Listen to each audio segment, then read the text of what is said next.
Come on and give a shit.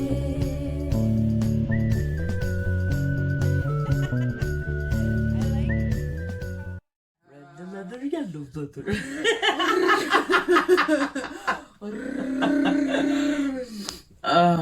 The tip of the tongue, the teeth, I the was lips. just The tip of gonna the tongue, say the that. teeth, the lips. Doing things. The teeth, the lips. I'm just gonna go right into it and say, goddamn welcome to Squish the podcast. Squish. Squish. What would Squish sound like to you? Squish always makes me think of comfort because it's a nervous system reset thing for my anxious brain. Yeah. Full body squishes. Okay, welcome to Squish the podcast, where myself, Tasha, and Kady. are gonna talk about the vulnerable existence of humanity. So deep as it should be, and mostly because we think it's important to be vulnerable and to communicate, and that's what podcasts are. It's like a perfectly encased, drapey environment in which to get vulnerable and deep about shit, and there's never enough of that in the world. Yeah, and especially in our communities, like especially after noticing such a solid effort of people to be able to connect deeper and more vulnerably with the way we've been gathering to just communicate and be intentional about our connections in our community. And it makes all the more sense to share these things. Speaking of all of us, who are you, bitch? Who am I? Who are you? Who are you? Why are you in my bed? So I'm a lucky woman, that's why. Amen. It's lucky to be here. I'm Kady Savard, a local creative weirdo. I like to build community and I like to do creative things and make music and make silly noises and connect with people.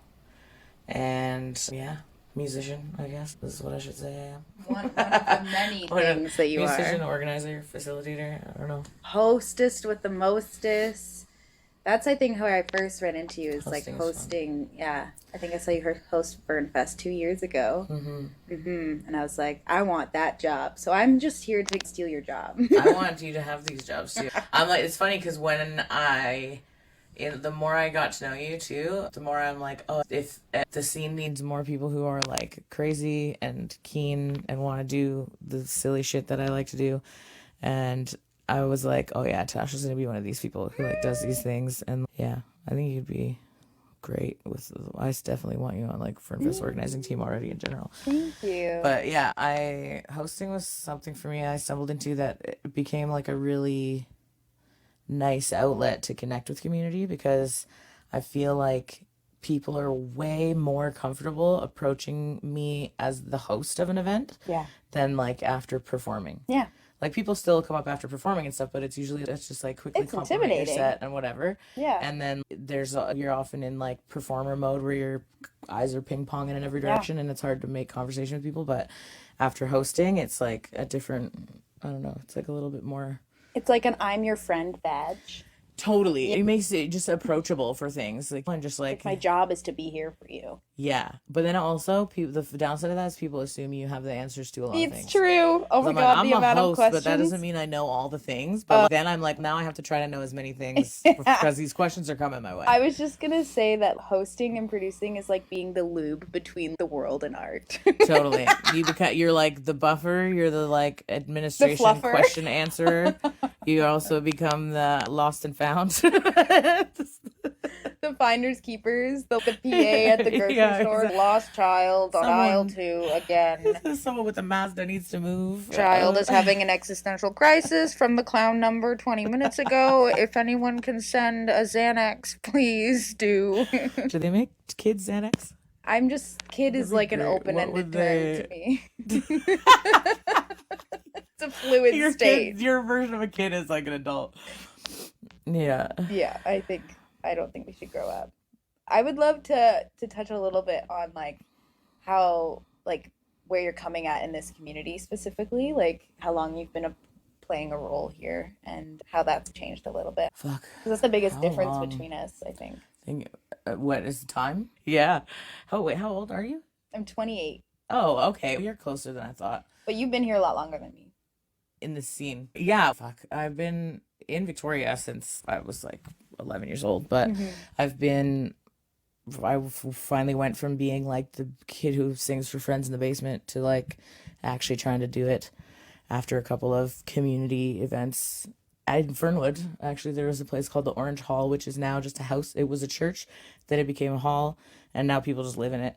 But it's like on the wonder if they corner know. of Balmoral and Fernwood, I think, and it's like it's this cute little building, and it was like where the first couple of events I had where there was these guys who also, one of them lives in Fernwood or lived in Fernwood, and they would reach out to people in the community to bring them out and do shows, get them out of their comfort zone and stuff. So like we'd pick songs we like, and then he also just like, gave us songs to do as a challenge, and it really helped me like get over myself and push myself into trying different things. And then it also sparked my like joy for helping other people, because when we did the second one, there was a 16-year-old who was like new to the sitch, and we got to like help encourage her as well.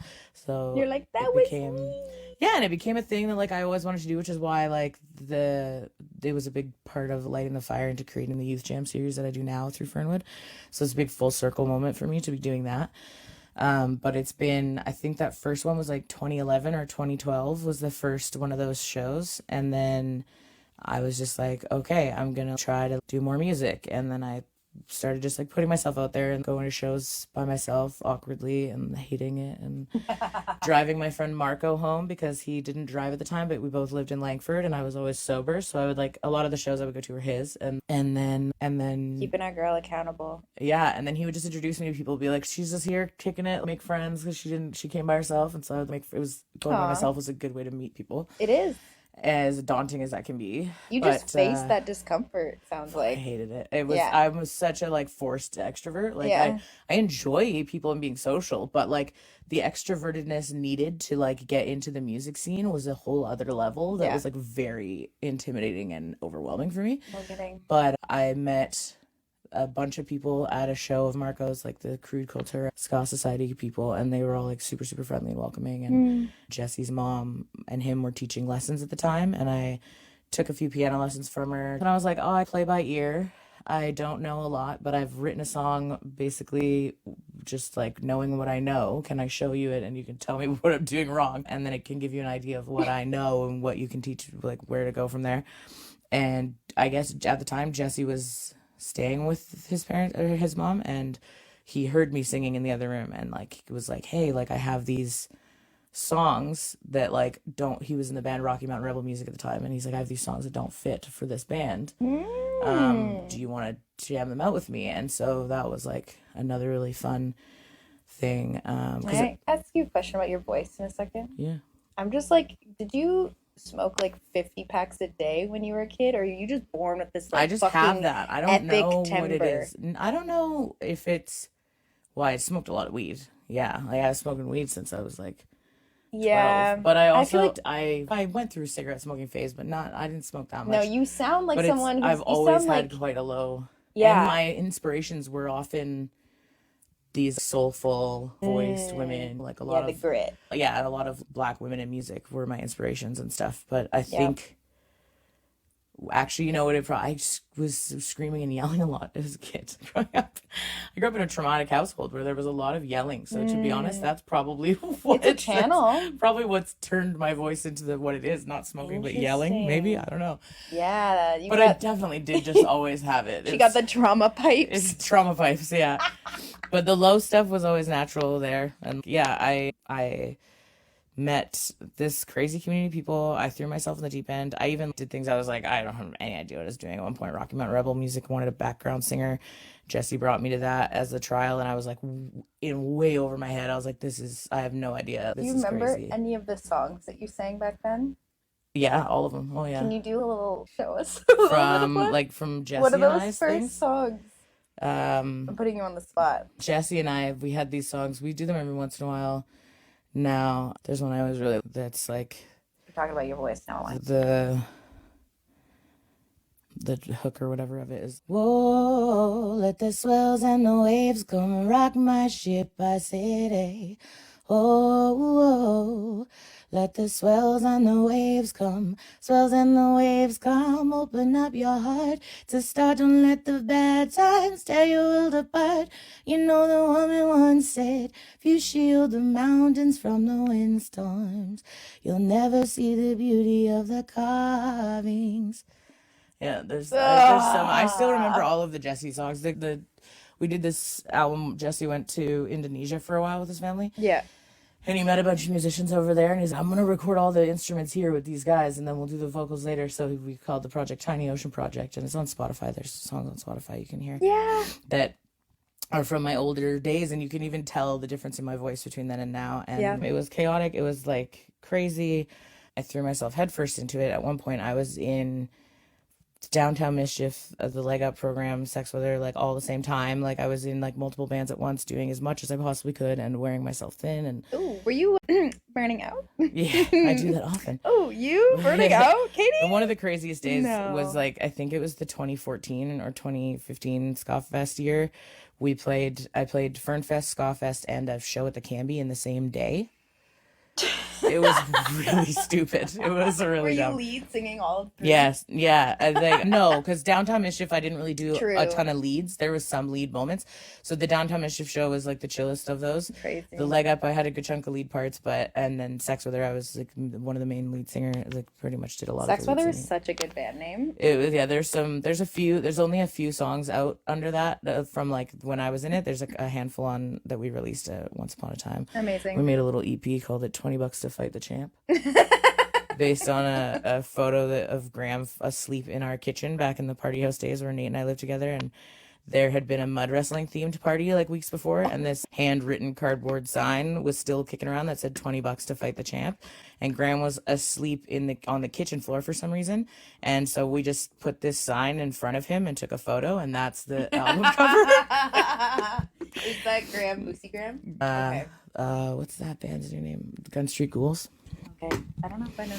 But yeah, so it was like very much most of my formative years in the city were just like ping ponging around, doing crazy stuff with different people, trying to do whatever I could in the music, and always wanting to find more ways to go beyond the performing and do the community stuff. Yeah. Supporting it from all sides. Yeah, and I mean, it's a juggling aspect because there's so much that goes into everything. You need time for recording and writing and performing as well as all the other stuff. So sometimes one thing goes as one thing comes, which is why by the time I met you, it was mostly hosting and doing this community stuff and like less time for performing. Also, just reforming bands after the pandemic seemed like a daunting, crazy thing to do. But yeah, it's been, I guess, It's been more than a decade. This classic ADHD. It's been almost 15 years of me just doing crazy things, and things have changed a lot now in the scene, in the community, from when I came up in it. Like we're night and day, like especially coming around to the Dunn Street events. I even said this to Nate and I actually had this conversation recently where we were like, these kids party differently, like it's so intentional. We're like there was How no old is cocaine. Nathan? There's no cocaine in sight. He's older than he looks. That man, I thought he was he's like in his 20. 30s. What? Yeah, he's younger than me, but he's in his 30s. This is just becoming we're roasting. Actually, that's not a roast. That's a compliment.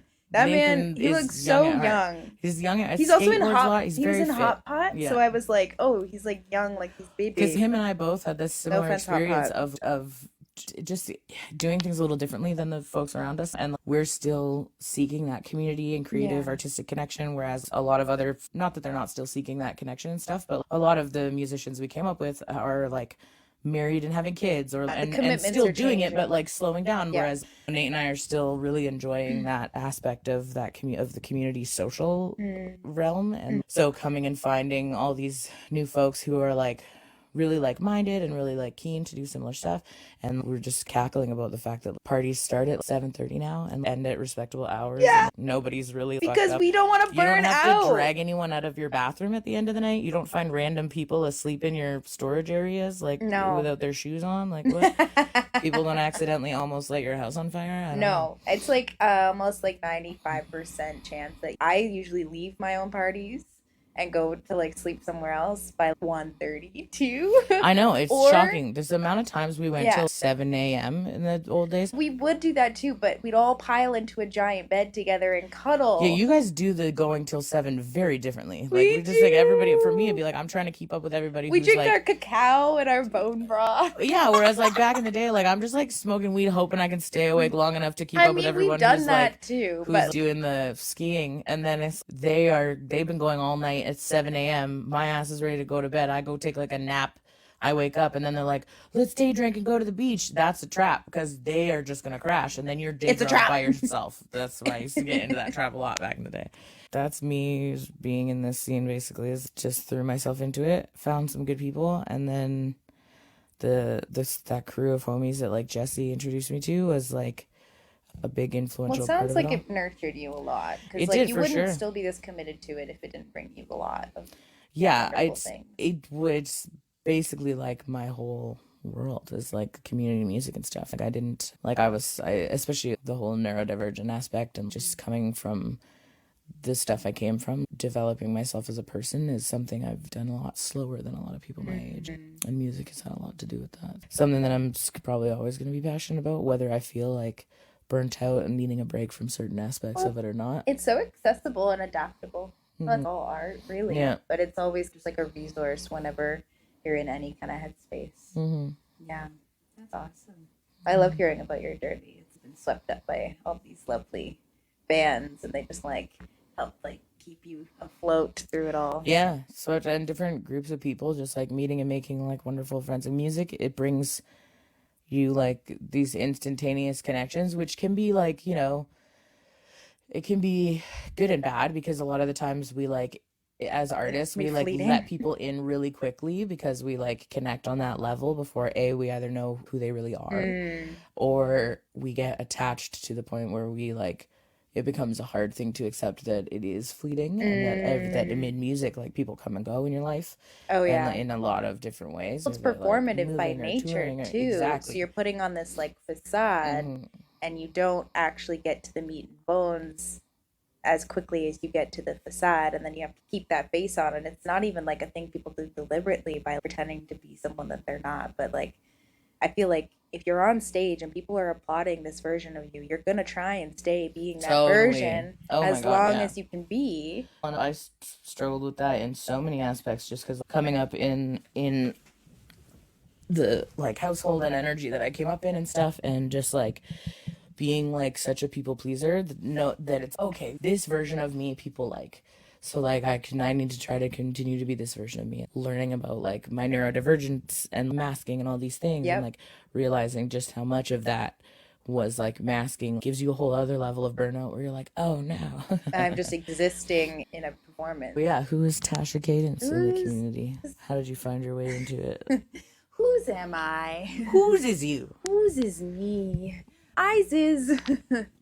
Yeah, so I always just do a brief little thing about where I came from, but I came from a really musical family, so like my last name was chosen because my parents were huge music nerds. They just wanted to choose a word and ditch both of their last names, so they chose Cadence because it's like really meaningful to them. And long story short, they were actually out here on the West Coast, but they chose to go back. I was almost a Victoria baby, but I was raised in Ontario, and then my mom took us on a trip to revisit out here because she was like, I used to live here when I was your age, and I was looking for a place to land. I fucking landed. I landed hard, and I like have this really hippie story of like I was feeling kind of lost, and I was like, man, these trees, they don't get to pick where they land. Their seeds just fall on the ground, and they just make the goddamn best of it, and they plant their roots, and they just fucking and they like really, trees mean business out here. And I was just really impressed by these trees, and I was like, ooh, I am losing my Ontario-ness by the second when I Yeah. had that epiphany. But it really did evoke something in me that like I'm here right now and it feels good, and I didn't overcomplicate the decision, and Victoria just caught me and held me. And it took me a couple years to like find this specific community, but I did find it to just be like a very open and warm place, literally warm too, which was really nice because I'm a cyclist, so that's wonderful. But the whole time I would go to open mics and I would play music. And it definitely took a hit during the pandemic, but that's where Quadratic Sound came in handy because we had our underground, under the radar jams. And those were like life saving. That was my only access to community for a long time. And that was like a spearhead into the music community that I'm a part of today. And I've been able to maintain playing my own music, but got more into the jam community. And I felt like this version of myself, as we all have different versions of ourselves, of being, because I was always a youth camp counselor, lifeguard, not surprising. no person. But then I would bring that into the music environment, which I was already so comfortable to. And it was like these two strengths that I'd been working on converging, of reading a room and seeing like all the different sounds playing together and being able to play a bit of a leadership role in that, and being able to be like, okay, he hasn't played yet, and we've been listening to this motherfucker for 20 minutes. Definitely. So Jams I'm gonna taught like a lot for that. I learned a lot as well. yeah, there's so many like interpersonal dynamics happening, and I just really wanted to make sure everyone had a voice, especially because it felt so rewarding to step into an environment people let me have a voice in. Like playing music with other people is church to me. It like feels spiritual, more spiritual than anything I've ever experienced, and really grounds me. It feels like where I belong, and I want to share that with as many people as possible. I feel like everyone deserves to have that experience, whether it's through music or just like feeling connected to something. But I feel like music is one of the easiest tools to get there. I want people to know that it's easy too. I feel like a lot of people make it feel like it's way harder. And, like, I than feel it like needs that to be. improvisational aspect of jamming is a really good way to connect to your like vulnerable side and your true side, because there's no time to mask when you're just like just channeling the music and improving whatever. Yeah, there's like this breakdown of the dichotomy of fun, and it just involves connection, flow, and play. So it's just you're connecting with humans, you're being playful, and you're like in a flow state. So it's not overly constricted and planned. And I feel like jamming just allows for that too. And that's actually been like my mantra becoming a producer. So basically, I took all these leadership like background and my music community and put it together. And I was like, okay, again, this was who I was when I was 16 years old. I was like, I'm done looking for the events and the spaces I want to like be in. I'm just going to start making them. Well, Victoria's scene needs that, because look at so many. It's the only way for the resurgence of arts to happen here, the way that it needs to, is the more people taking it into their own hands and not relying on the venues and stuff, because we're losing venues left and right. Oh, I know. And we're also losing house parties because no one lives in homes anymore. I just moved into an apartment. Like it is happening. It's a transition that's a little spooky, but music and art always find a sneaky way of And the scene goes through that. I remember Nate and I being like, man, where did all the good jam house houses go? Because we went through the same thing where like I lived in this house with the Sweetleaf Band, and I'd lived with the Downtown Mischief Boys for a while, and there was always like a house to jam at. And then I am also now in a suite that's not conducive to having a bunch of people over to make noise, even though my landlady wouldn't care if I did, but it's just a small space. But like it took a while, and then I started to see those houses popping up again, where it was like, okay, there's cycles of it. And like, finding all you guys and seeing all the little houses that have cropped up in that community. Yeah, it's so funny the role that space plays in art, because creativity can't really thrive in an overly structured or sterile environment. Like it really needs to like have room to stretch its arms and to feel safe being vulnerable. And that's just every time that I've been in a space like that, the growth I see in myself is exponential. And I just feel like it's my life mission to make sure that I continue to do that for me, but then maybe simultaneously, so it's not completely self-involved, I'm sharing that with as many people as possible.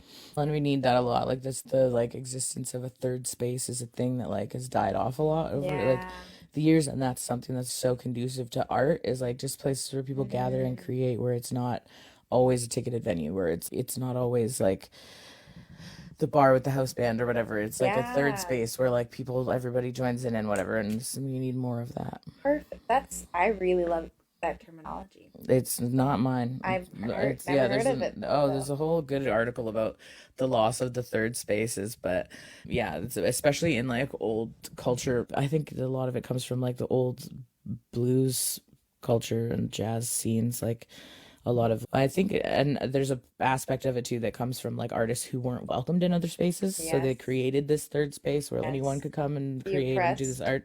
And so yeah, there's a lot of really cool, there's a few really good articles about the third spaces and the loss of a third space. It's definitely something to check out. Yeah, I love that no matter how much like society like self catastrophizes and collapses, artists always find a way.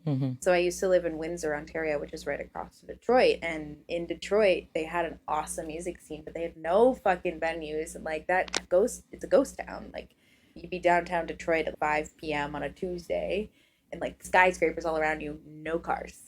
Nobody's there. Like it is a ghost town. That town is, it's going through a resurgence, but yeah, basically it was a population of 2 million, 2.5 million, and now it's 650,000, 700,000, or something. Like it more than halved its size. But the art scene is popping off there, and it's because all of the spaces have been vacated from like this very corporate profit driven world, and now the artists can like actually access these spaces, and that always gave me hope. Society's falling, that can sometimes be an opportunity for us. I don't feel like modern day capitalism has ever really valued art, so I'm never going to rely on it to value my art in the way that if I can do it on my own, it's somehow going to make more of an impact. Although people like you who are doing your own things and getting involvement from the government and grants and stuff like that, you do make it seem more possible. So I am Well, and I trying to find can't the do that value. without the passion of people who like bridge those gaps for Yes. artists like Fernwood and RG, where they've helped me bridge that gap, and being a space that's down to do that. And that's the big thing. Like Victoria is losing spaces left and right with the commercial rent hikes and the fact that Yeah. like someone who owns the properties like that, it doesn't matter to them that the property's vacant, because if they lower the rent to keep the venue there, it hits their value. Like it's, Yeah. whereas if they keep the property value, if it's a high rent but it's vacant for 18 months, like that's still better to them for some reason. That's why we're seeing these losses. And even like the government tried to, I think the city tried to offer some help to the VEC, but it still wasn't enough to combat like what it would cost to keep it going and And the places like counter that. offer that was being made. Yeah, and so that's the reality of it. Yeah. And it's, there's no, with there's, the more and more it becomes difficult for younger folks to be business owners and homeowners and entrepreneurs and whatever, Yeah. the less likely there's going to be someone to like take the mantle Yeah. of that, like creating a new venue. Like that's something where like that used to happen all the time, where one venue would disappear from this location and a new one would pop in and it would Yeah. become something else and whatever. And I think that's what I want to do with this podcast and basically all of my work and energy, and as I exist on this planet. I say in a chill way, but it's just make people feel like you have access.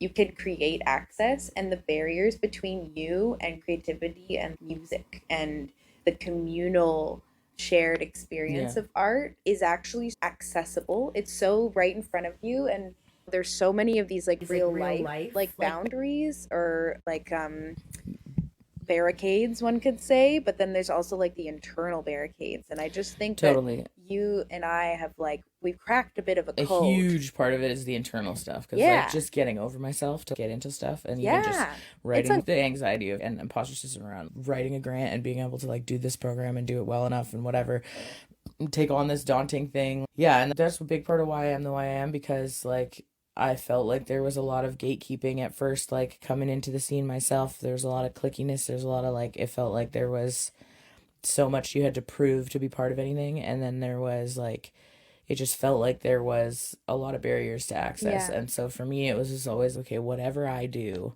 I'm going to share my, like, Yes. it's just get whatever people want to know. I'll tell them honestly. Yes. And hold the door open for whoever needs it. But Yeah.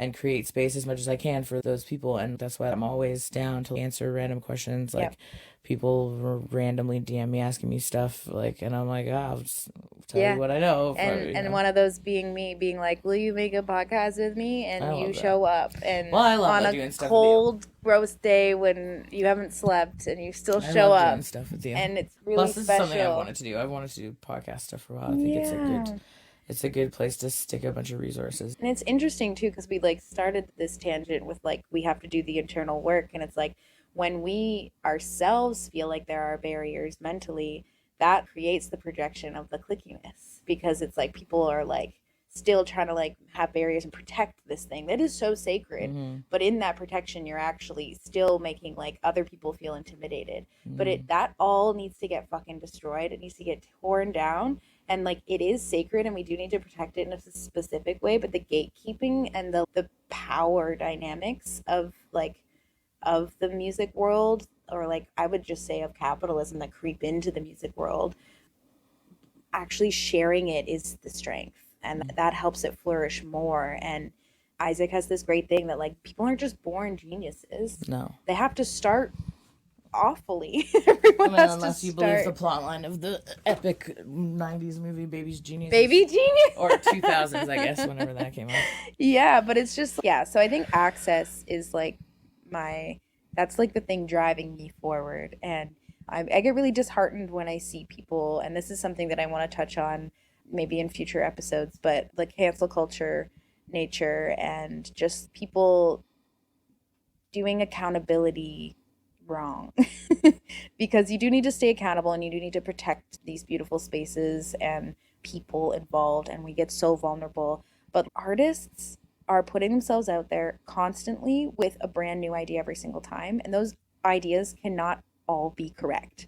You are literally signing up to get things wrong as an artist, because you are trying something new. You are always putting yourself out there on the chopping plate. A lot of people are learning as they go. Exactly. And you're like, the whole point of art is you're trying something no one else has tried. So you're trying to be vulnerable, and I feel like we have to protect those of us who get it right on the first time as much as those who don't get it right on the first time, don't get it right on the second time, don't get it right on the third time. And that immediate, we don't have enough mental capacity, probably because we're all really traumatized monkeys trying to live in a scary world. It's fair.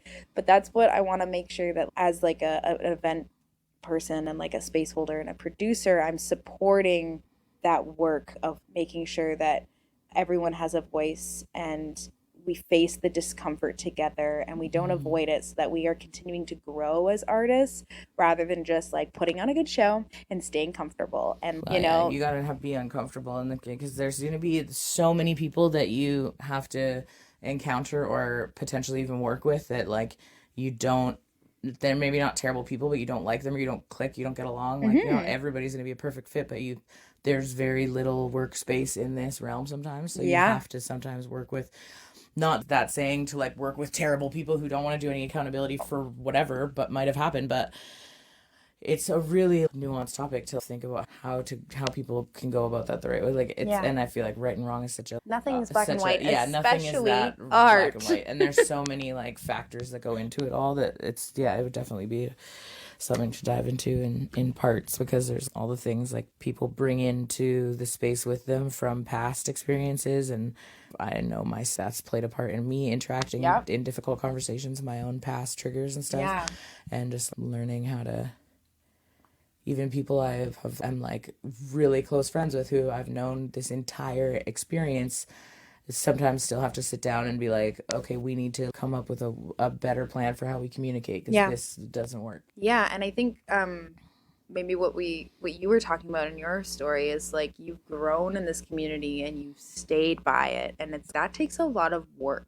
It's like really easy to, like you were saying, to just come in and get really romanticized by it all and to get like really caught up in the fleeting notion of it. But then people are going to change, especially like young and like creative people. They're going to ebb and flow. And my goal is to not lose these connections just because they change. I want to change with them. I want to change as an artist. And it's really, I feel like it's scary when you like find your place in a community to try and stay there and like never move so that you never lose it. Yeah, But like that you sounds have like to a trauma welcome. response too. Yeah. Like attachment issues can play a part in that. I know with me, like it's always such a struggle to like drift apart from certain people that I like really Yeah. loved being in community with on a regular Yeah. basis. But like accepting that's part of life, and like sometimes there's things that happened where like, oh, it was a conflict and it just didn't get resolved or whatever. Yeah. But like other times it's just a natural drift, and because you're in an industry and lifestyle that where you're constantly meeting different people and being in different circles, like there's only so much that you can physically upkeep at any one given time, Yeah. especially when trying to like make art, create spaces, Yeah. produce shows in your case. Like Yeah. And that's where I think curiosity comes into play a role, is because you are aware of all these different factors in your own life. You got to know that everyone involved has their own layers of shit sandwiches that they're trying to fucking compartmentalize and not, you know, combust underneath. I feel like you just got to approach everything as like a student of life. And it's like, what do I have to learn from this moment? What do I have to challenge myself? And what challenge do I welcome? What challenge do I say, that's not my problem? Because Yeah. you are allowed to have boundaries. and Boundaries are sexy. it's also very okay to just ask somebody if you're on the end of a drift where you're like, oh, I didn't mean for this to happen and I didn't want Yeah. it to happen, to bring it up and be like, hey, we drifted, and like I know life happens, but I just want to make sure that there wasn't like something behind it that we need to talk about. Like, Yeah. and I've had So those much awkward gets- conversations before where I'm Yeah. just like, yeah, like I want to check in and make sure. And do I feel confident that like maybe they were comfortable enough to say the full story all the time? No, but I take what they told me at face value and try to tell myself not to tell myself a story that isn't what they tell. Yeah. You can only go off what people are willing to tell you. Yep. But you can't decipher everyone and be a mind reader for every single person. No, but you've entered that conversation out of respect for the connection. You've done that as like an act of love to that person, to the connection, and to yourself too. Because like, how ballsy is it to just be like, hey, what's gone wrong here? And I want to do better by it. And I feel like so much harm gets done in people not addressing their needs until the needs fucking erupt out of their face, and they cause a lot more pain than they could have 6, 12, however many months ago. Oh yeah, I'm definitely And guilty of that for sure. We all are, because I think it's such a natural thing to want to avoid conflict. It's fucking, the world feels like conflict. Like waking up every day can feel like conflict. Yeah, It's I like came a from a war. house with a lot of conflict too, so it Yeah. was like I didn't want to have that in my other life situations. So for Who a does? while, I would go so hard on people pleasing to avoid conflict that Yeah. then I wouldn't realize what bothered me until it really bothered me. Yep. And then trying to have those conversations without getting emotional, because I cannot help that those conversations just trigger that part of my Well, reaction. yeah, and it's the difference of reacting versus responding. And the more space you give yourself between the event happening and how you act about it, you can shift whether it's a reaction or it's a response. And that's where the work comes in. Yeah. And the practice of doing those hard conversations and of putting yourself in that space. You're building that space between, and you're just strengthening your fucking arsenal, and you're just becoming a better bitch. That's one thing I learned from my friendship with Danny, was giving myself more space before reacting to or trying to fix conflict. 'Cause, Yeah, like, she's I good would at that. Oh, she's so good at that. Yeah, she's a wise queen. She'll be like, oh, I know that if I deal with this now, I'm gonna deal with it in this way. So I just need to like take a minute. And I'm always like, damn, She can check gotta herself. take a page out of your book. Oh, we got to get her yeah, on the and pod. the compartmentalizing skills that she has at next level. But Yeah, we all have our moments. but nobody gets there automatically. No one's just No. born with these tools. Fuck no. And a lot of people's upbringing like puts them at a deficit of these tools too. A lot of the time, like. Being alive I in had this zero world boundaries. I is had a to learn all deficit. about boundaries as an adult. Like Yeah. all of this shit I've learned about like healthy boundaries and like communication has been like as an adult, because like And I feel as artists too, like I feel like any person who's choosing to be vulnerable enough to create something and put your voice out there, they're doing the work.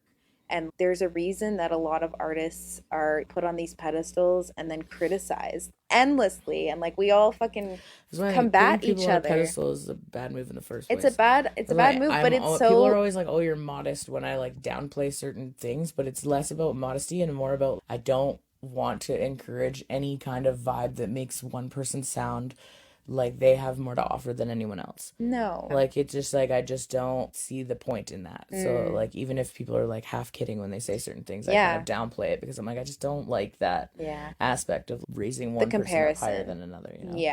Yeah, but it's funny too because we celebrate like these acts of putting yourself out there so much because we admire it so much, because it's like that like performance and sharing your true raw voice is something we all want to do so bad, and we're like, oh, they're doing it, it feels so good to watch and be a part of, and that's what we're all searching for. And I feel like what I'm trying to say here is I feel like people think of artists as like overly emotional and weak, but we're actually so strong because we're choosing to do the work. That fucking accountant who sits at his desk every day and never compartmentalizes anything and never shares his voice. No offense to accountants, but there are people who like never do the work to break down the deficit that they're born with, just like by being in this world. And artists are like out there doing the work, and there are artists who also don't do the work, and they want to get the ego boost. Or they're like, but I think that it's less about one person's like job or whatever realm they're in, but more about just someone who just genuinely has that desire. And I feel like I see that desire in a lot of people because growing up in the scene, like just growing up in the time frame that I came up in, the showing emotion was not the thing to do. No. Like in general, like it wasn't cool. And you're like, oh great, like you're the edgy person who hates everything, yay. But that was a thing. It was like a very trendy thing to like mock things and whatever. And it's a fake confidence. It puts a whole other barrier between you and connecting genuinely. Yeah. And then because it also makes the person who is more sensitive to that stuff like hesitant to show you their genuine self because you mock everything. So why would I show you who I am? So I feel like it's nice to see, the more I see people younger like seeking to do that genuine connection and dig deeper, it's the curiosity thing. Yeah, totally. And like I think being curious takes telling your ego that you don't know everything. And like people who downplay like a new experience and they're like, oh yeah, like I've seen that 100 times. It's like they're telling themselves that they know everything. But that's such a limiting way to live. It's like actually so limiting to you. And then it creates that like intimidation of, okay, I have nothing to offer this person. If they know everything and they're closing themselves off, it just like, it totally inhibits that connection piece that you're talking about. Yeah, it's funny because that fear too, like that, like fear of what do I have to offer, what do I bring to this situation is part of what I know, like it personally hindered my ability to communicate openly, and because like to me, I always was worried from just the way I grew up that like speaking your mind too much was just never a good thing. That like people. That would just lose you people like in your life, like people so people you care about would leave if you were too honest, and if you were difficult because of your honesty. If your honesty made you difficult to be around, that was like the worst thing, because people don't like discomfort. So I took a long time to feel any kind of comfort in being able to really be like, no, this is a hill I have to stand on because like it's gonna get weird, and that's fine. Like it's but like, and there's been times where it's caused me to like separate from people, and not necessarily under any negative situation, but it's just realizing that like the values don't align anymore, and like that's okay. Yep. And that like we just get to go on different paths, and sometimes your paths like weave back to each other and overlap, and there's still lots of care and like celebrating each other's wins and whatnot. But then there's those other times where conflict just like the person doesn't want to hear it or see it at all. But yeah, I definitely had a lot of pressure, feeling like I had to be always likable and like easy to deal with in music if I wanted a place in the music scene, especially as a woman. Yeah, and it wasn't until a few years ago that I started to give less fucks about how likable I was, and then I think I went really hard into not giving fucks, and then I like had to dial it back a little bit, especially when you like moderate Facebook groups of a bunch of obnoxious people that you can go really hard down. I feel you. There's like a thing that I oscillate between, which is like trying to do everything for people, like all action based, or trying to be like with the people and their emotions and slowing down. It's like the speed that I have to like oscillate between. And I actually saw this really awesome codependency scale this week, and it was like on one end you can be a people manager, and on the other one you're a pushover. So you don't actually want to control people too much, but you also don't want to be controlled too much. So there's so many things to pull apart there, and I've got so many fucking lessons just in the last year of taking my role as a producer more seriously and doing more of the management shit, and getting that slap back in my face, because you have to be so careful when you are building expectations and assumptions for people, and your own internal pressure gets externalized, yada yada. But my main lesson that I've learned is, as a confident person who's even meaning like the best intentions ever, people can still feel like they don't have enough space around you to be themselves when you're a really go-getter kind of person. And Isaac actually gave me the best feedback, which is just ask more questions. Yeah. And it's, again, So curiosity. ask questions. Curiosity is important. Ask and also questions. just like Let remember, people tell you what they want to do. Yeah. And taking up space is a great thing. But sometimes once you've used that skill or learned that skill to take up space, like a part of the responsibility, I think, is to leave room for people who struggle to take up space. Like, you got to leave a little, like, you can help take up the space and then allow space in that for someone else who wouldn't take up their own space. Yeah. Where you can encourage them to share space and take up space themselves and stuff. And something really good for the controlling brain is to just trust that they're going to figure it out. Because a lot of the time, like, people who aren't as confident as you, I've had this before, where I get nervous that they're not going to figure it out, or they're not going to know where to be, let's say, in an event. But the more I can just trust people, the more they're going to fucking enjoy themselves, because they're not overly controlled and stiff and feeling like they don't know where they belong. I'm going to curate this experience as much as possible, and then I'm going to trust that people are going to figure it out. And that's a really cool thing too, of letting go of the control at a certain point. It invites a lot more flow into experiences as well. Get on the bus. Get on the bus. Get on the bus. But yeah, I think it's one of those things where, some people really appreciate the direction and want that. It like helps them just be able to be like, okay, cool, I'll just do the thing. Just come to you if I need something else. Perfect. It keeps me on task. Like, I know where to go to get reset for the task. But like other folks, they need the space and trust to do their own thing. Yeah. I have times where I want both. Like, I have times where I just want to be left alone to do the thing, and I have times where I'm like, okay, I want the guidance. Yeah. And my like biggest pet peeve is being told to do something that is not worth doing or not based in like reason. So it's so much better to not fucking ask something of someone and ask them what they want to do, rather than give direction unwarranted. Because people are smart. People are smart enough to know what they want most of the time.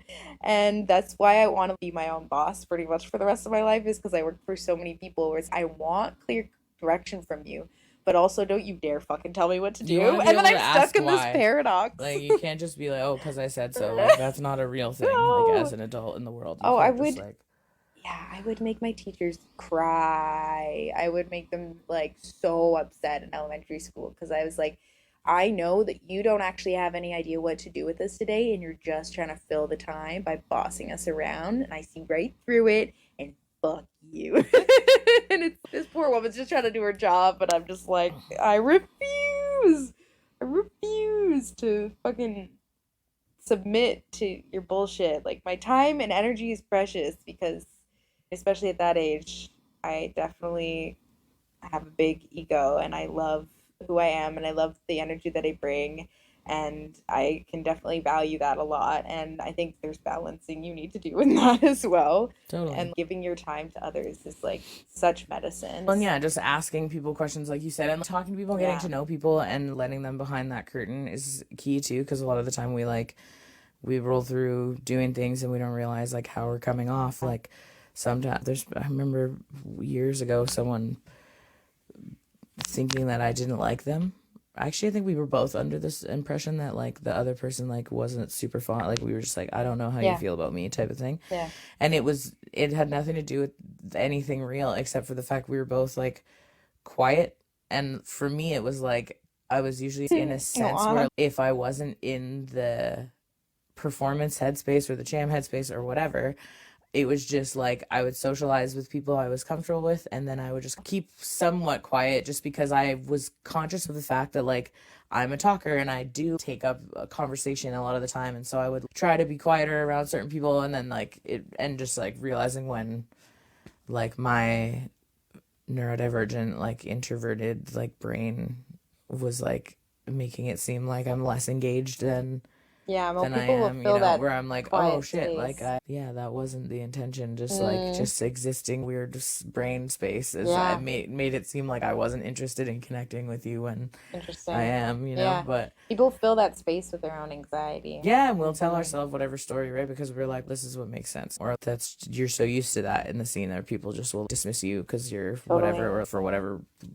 reason you've thought of. Yeah, I feel like we're just all trying to understand the world around us at all times. And that's why we're anxious, is because we're just constantly trying to analyze everything and trying to like understand everything. And we make judgments of each other because we're trying to feel safe. And we're trying to, can I be myself around this person? And if not, I'm going to like go the other way. And that's just the pack mentality of being social creatures. We need to assess our social surrounding because that's how we survive.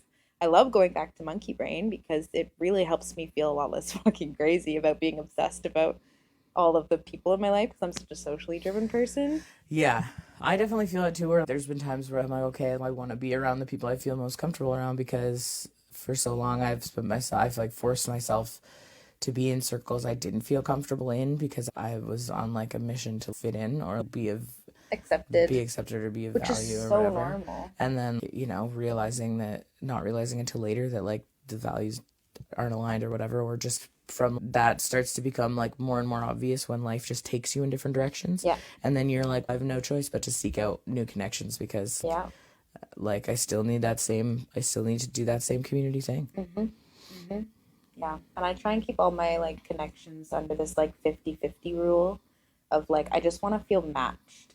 And if the kind of a relationship that you can commit to me is sending me one text a week of, hey, how you doing? And I can match you in that is a sustainable relationship. And this goes for work relationships, like professional, personal, everything. I'm like, I just want to feel matched in my commitment to how much I can show up for you, because then we're matching each other's level of respect for each other as well.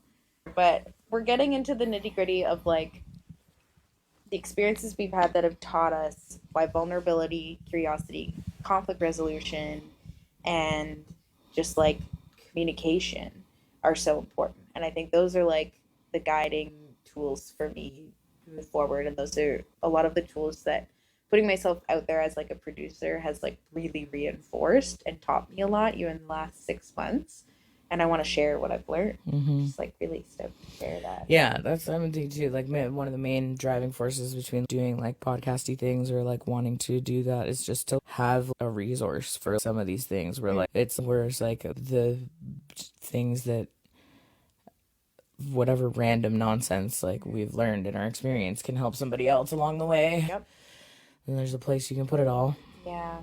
Yeah. People who feel lost or fragile and don't really know how to be yet, because it's a long journey. But I feel like the part in me that like really knows who I am and where I love to be sees that in you. And I want to like, amplify that.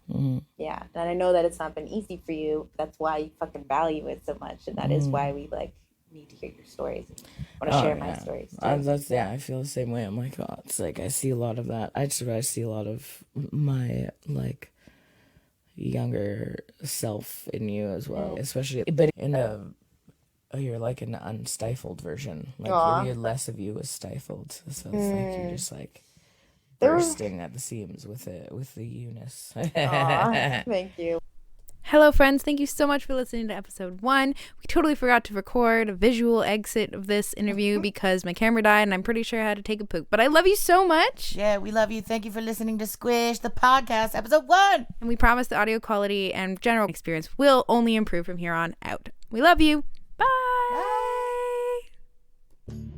We want to thank everyone who made Squish happen.